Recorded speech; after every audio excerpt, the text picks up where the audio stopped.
Okay, so today is the first of the end of the year what did I like, what did I not like videos for 2020. So I'm going to start off with the best TV shows and movies that I watched in 2020. Then tomorrow's video will be the worst books of 2020. And then the last one, which will go up the day before New Year's Eve, is going to be the top 10 books that I read in 2020. I'm going to film all of these videos in one fell swoop, so this is what I'm wearing for all videos. Alright, so the first list is the top 10 movies and TV shows that I watched in 2020. So I've done 5 TV shows, 5 movies. Some of them are adaptations, some of them aren't. It's not necessary that they have to be, but anyway, some of them are. We will do top 5 TV shows and then we'll move on to top 5 movies. I'm going to do these in ascending order, so we'll start at number 5 and work our way up to number 1. So in 5th place for favourite TV shows that I watched this year is Battlestar Galactica. Battlestar Galactica was a TV show that I believe was created in the 90s, so it's quite retro at this point, but I had never seen it, so Rowan and I watched it this year. We haven't actually finished it. It was quite a long series and they did do 2 movies as well, so we still have some left to watch, but we're kind of taking a little bit of a break. But yes, so Battlestar Galactica is about when humanity has created these AIs that were supposed to be their slaves or servants called Cylons, but then the Cylons gained a lot more intelligence and self-reasoning and autonomy than the humans expected, and they kind of disappeared, and the humans thought that they were gone, but they weren't. They came back. They destroyed Earth, basically, except for some crew members of various different ships, including the Battlestar Galactica, who happened to be off-world at the time. So it is about them trying to make a new society for themselves, trying to figure out what to do now that their planet has been completely destroyed, but also being chased down by the Cylons. I really have been enjoying this show. I think that it's really great. Well, it's basically everything that I would say about a fantasy or sci-fi book that I love. It's fantastic world building, it's wonderful characterization, it's very moving at times, it's very funny at times, and it's just a really great story. It's a post-apocalypse story in space, and I just really enjoy it. Like I said, it's a little bit dated now. You can definitely tell that it's a 90s TV show, but for all that, it's really fantastic. The characters work really well together, or don't. So it's really believable in the way that they interact with each other, the fact that you don't always get on with the people you work with, that in those sort of circumstances where you are suddenly having to be together all the time without any kind of relief in sight, and also the knowledge that the home has been destroyed. So there's a lot of trauma and post-traumatic stress disorder, there's fear, there's also those sorts of motivators that really test a person, and it's about the reality of living in that situation, but there's still a lot of really great battle scenes. Yeah, it's just really well done and I really enjoy it. Then we have number 4, which is actually quite similar. That is the new Star Trek Discovery that Netflix are making at the moment. I've not usually been a huge Star Trek fan in the past. I quite liked Voyager, but in terms of the main Next Generation, the original, etc., I wouldn't say I hate them, but I wasn't really a big fan. I certainly wasn't a follower or anything like that. But Discovery, I'm really enjoying. I think the actors are really doing their job incredibly well. They are playing their parts really well. Similar to Battlestar Galactica, and in fact most Star Trek. If you have ever watched Star Trek, you know the kind of ethos that it's supposed to be about and the general storyline. It's the same kind of idea, interacting with other planets, with other humans, trying to promote this ideal from the Federation's point of view of being this benevolent force in the universe. It's all of that, but really it's also similar, like I said, to Battlestar Galactica, also it's a character study. It's what do you do when you are put in a situation that you could never have planned for, never have trained for, never have expected. How do you then cope with that? How do you then rise to the occasion and be the person that you need to be? How do you maintain a sense of yourself when everything is gone? I'm being deliberately vague because if you are interested in watching it, you haven't started yet, I don't want to give anything away. It still has the very definite Star Trek stuff. There's still discussions about some of the science fiction. Instead of warp drive, they have a spore drive, which is basically traveling through mushroom space. Very weird, but it works in the particular context of the show. So there's a lot of out there crazy science. I think that it's really well done, and like I said, I think that it's just a character study more than anything else. It does still have the good storylines, great world building, really beautiful shots. It's done, cinematography is done incredibly well. Great acting, great script writing, but overall, I think the main thing is that it looks at humanity and looks at the way that we behave, the people that we ultimately are. When everything goes bad, how do we respond? What do we do? Who are we when we're in interactions with other people who are different from us? All of that sort of thing. So I think that it's still fairly similar to what the original ideals that Gene Roddenberry was trying to put out there, but just done in a very modern way. And yeah, I'm really enjoying it. Number 3 is The Alienist. So we're going to something completely different. Instead of a science fiction world, we are now going to a historical crime drama. I'm not sure how steeped in historical accuracy it is, but it is about sort of the predecessors to profilers, so people who can get into the minds of people who commit crimes, murderers and so on, and try and figure out what is going on, what their motivations are, why they're doing what they're doing, so that they can then try and get ahead of them and figure out who they are. It is set in New York City in the 1800s. It stars Dakota Fanning and Luke Evans. Her role is kind of as a feminist who is trying to make her way in a very male, masculine dominated world. First season, she was trying to help the police force solve some crimes, but also at the same time kind of going out of what they were doing. But then the second season, she has set up her own detective agency. So she's kind of breaking out of the norms for women of that time. Again, I think this is very well shot. I think that the actors are brilliant. They all do their jobs fantastically well. I think it's incredibly well written. There's definitely a lovely, it's about murders. There's definitely a really well written, interesting storyline, but again, there's a lot of characterization and a lot of a study of different people in that time and different ways that people live and the way that they respond to stimuli and to what's going on in the world. So I think it's great from that perspective. Coming in at number 2 is The Haunting of Bly Manor. This is the follow-on to The Haunting of Hill House, which came out last year in 2019 and was in my top 5 favourite TV shows of last year. This is now The Haunting of Bly Manor, so it's a follow-on in the sense that it has the same director and has some of the same actors, it's the same team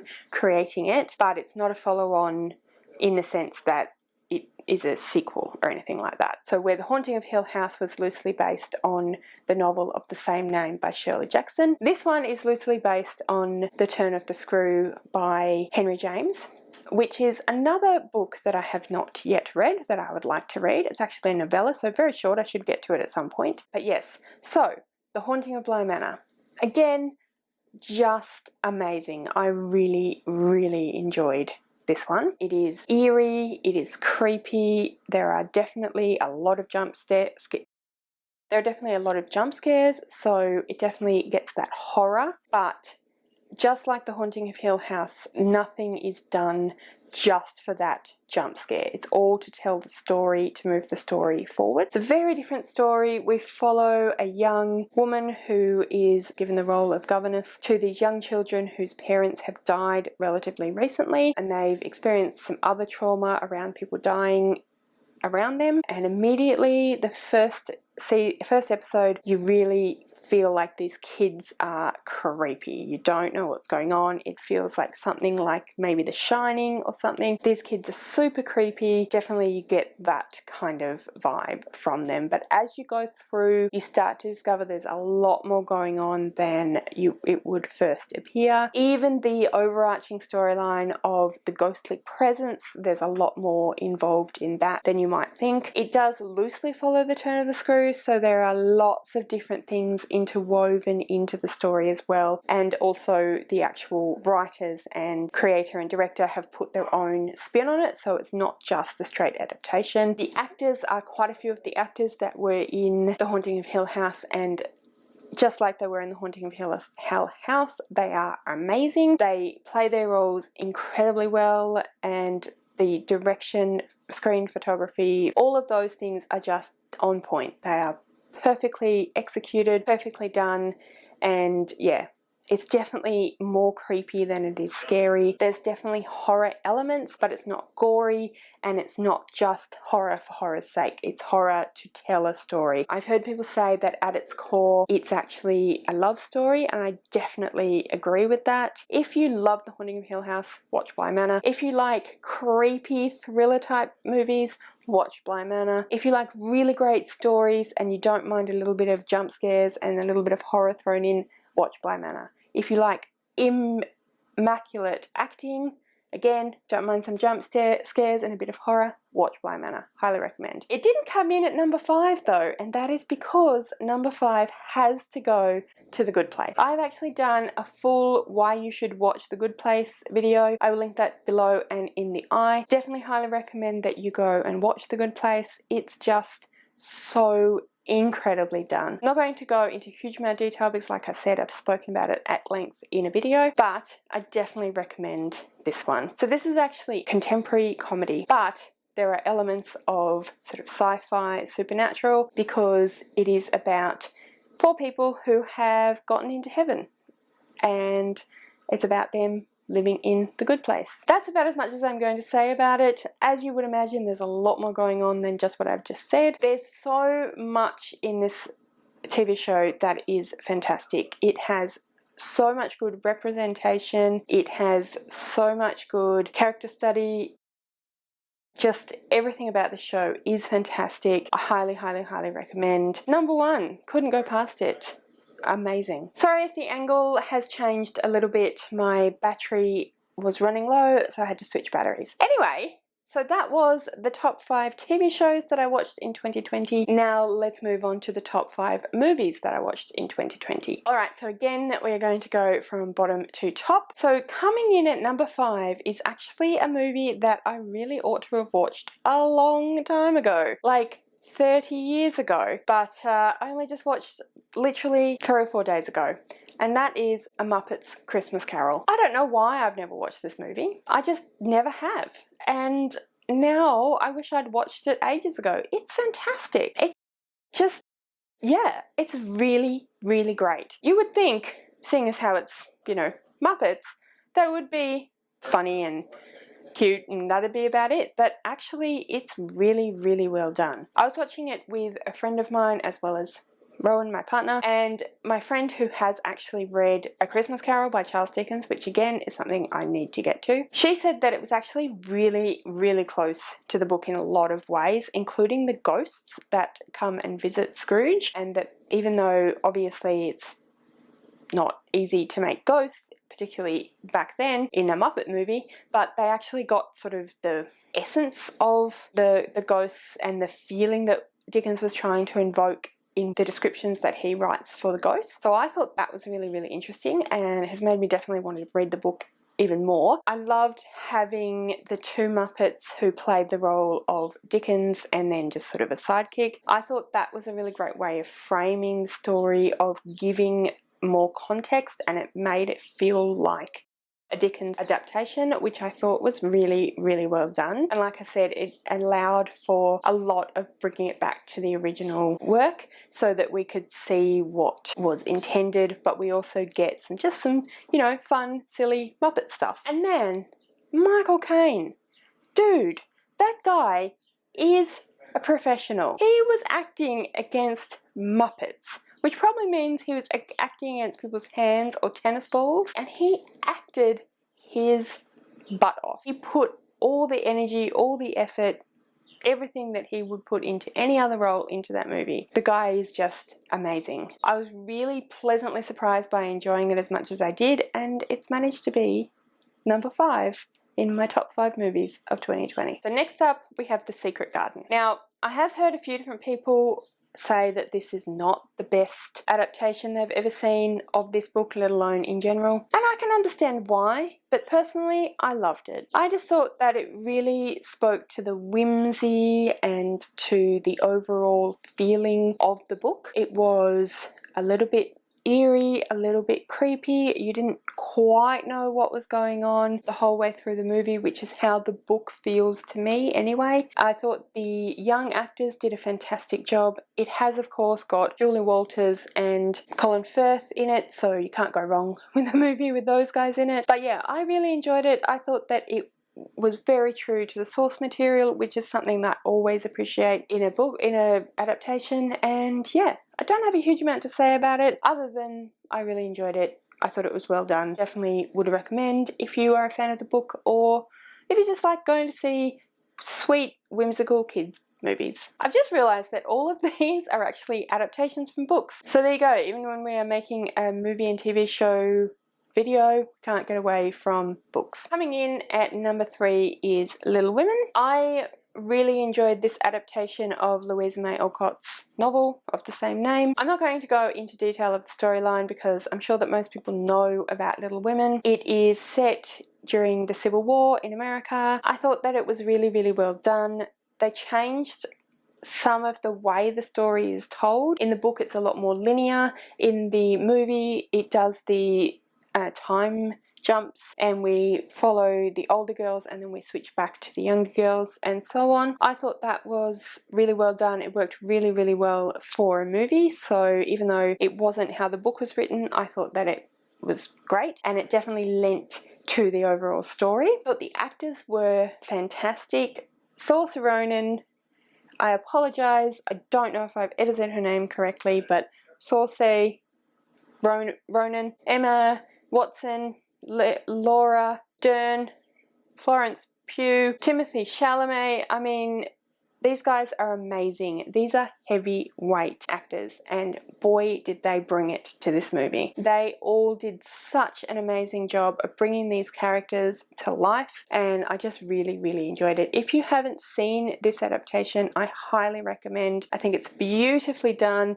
beautifully shot, spectacularly acted, and just overall a wonderful experience. Next up we have The Dry. Now this is a movie that again is based on a book. It's based on a book by Jane Harper, which is also called The Dry. I've not actually read the book, but I have now seen the movie. I really, really enjoyed this. I thought it was very well done. I really liked that it was very Australian, without, I don't think, being alienating if you don't happen to be Australian, but there was no way you could not be in Australia. So the location of the book and the movie is Outback Australia, and it definitely was Outback Australia, and you really got this sense of how the environment impacted on people's lives, how the environment impacted on the town, on the economy, and that was important to the movie. It wasn't the main point of the movie, but it was definitely part of the overall storyline, which I thought was really interesting. This is another movie where you switch backwards and forwards from different times. So we follow the main character as he's in his sort of late 30s, and he's a federal police officer, and he goes back to his hometown where a friend of his has died, and then he is sort of involved in trying to figure out what happened to his friend and the circumstances surrounding his friend's death. But then also we go back to his late teenage years when he was also involved in the death of a friend, and talking about how these two fit together, who they were when they were children, who they are now, all of that sort of thing. So there's two sort of murder mysteries that we are trying to work out concurrently, but that happened 20 years apart roughly. I thought that it was very, very well done. I really enjoyed it. I thought the suspense was really well done. I thought the switching between past and present was really well done. It was flawless, I think. Eric Bana, you all know him from the Hulk and other things like that. He did an amazing job, and as an Australian, it's nice to see Eric Bana in an Australian movie. Yeah, so that was number 2, which means that we are now up to number 1, the top movie that I watched this year, and that is Emma. So that is the most recent adaptation of the book Emma by Jane Austen. I, again, love this book. I loved this adaptation. I thought they really did a great job. They were very true to the book, but they managed to bring out some of the personality traits and quirks of Emma that I thought that a lot of different adaptations have kind of glossed over a little bit, and it really gave me a new appreciation of the book and really made me realize how great the book actually is. I already knew that I love Jane Austen, that I really enjoyed Emma, but it really gave me a new appreciation for the book. Seeing the actors bring these characters to life in such a fantastic way, they really got to the heart of the characters, and I just thought that was amazing. Again, the cinema photography was fantastic. The locations they shot on was beautiful. The actors of all the characters were amazing. Definitely highly recommend. Even if you aren't a big classics reader, even if you haven't read Jane Austen, if you like those sorts of character studies, stories about small towns, people just kind of getting by in a small town, I highly recommend. I think that you would really enjoy it. Alright, so those are my 2 top 5 lists, top 5 TV shows, top 5 movies that I watched in 2020. What did you think of my lists? Are there any that you would have put on there over and above what I've put on there? Let me know in the comments below. Thank you so much for watching. I really hope that you enjoyed this video. Tune in tomorrow for the worst books of 2020. And yeah, like I said, thank you so much for watching. If you enjoyed this video, please give me a thumbs up. Don't forget to subscribe to my channel, and I'll see you next time.